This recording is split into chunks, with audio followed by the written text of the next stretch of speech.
What is something that commonly goes undiagnosed in accident injury cases? Well, I'll tell you right now, the one thing that commonly goes undiagnosed is going to be ligament issues. Ligament injuries, the most common one, or one of the most severe ones, is called alteration of motion, spinal integrity, AOMSI, and that's really important because not only is it permanent, but with each segment that's involved, it comes with a 25% whole body impairment rating.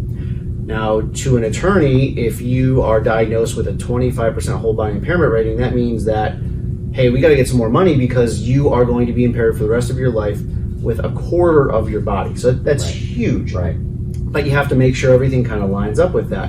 So that's why ligament injuries are not diagnosed as much as they should because doctors don't know what they are. They don't know how to find them. And if you don't know how to find them, you can't diagnose them.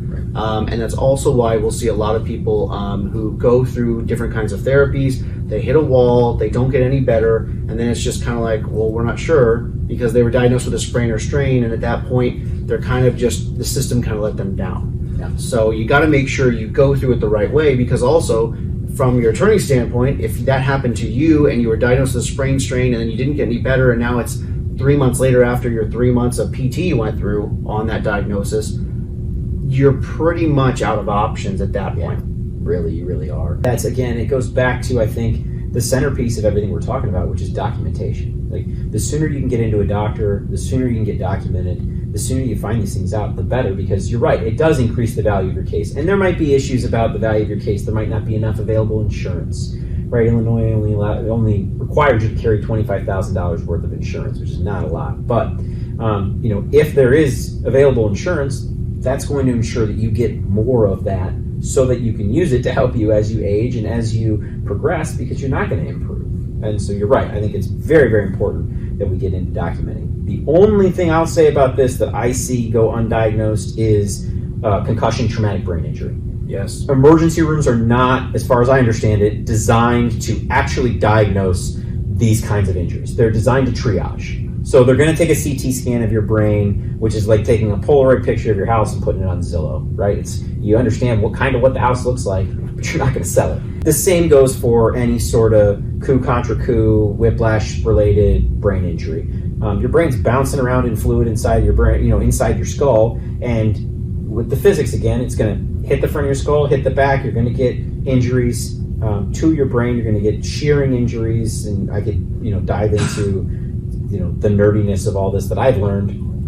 But really, the end game is get into your primary care doctor, explain to them that you have headaches, aversion to light, sound, whatever your symptoms are. You have to be very, very clear and very, very much an oversharer when it comes to your symptoms. That way, none of these things can go undiagnosed if you're telling your doctor everything. Yeah, very, very true. And you are right. A lot of times we'll get patients that come in, they've already gone to the ER, and I'll notice that we've got a little bit of a slowness in response.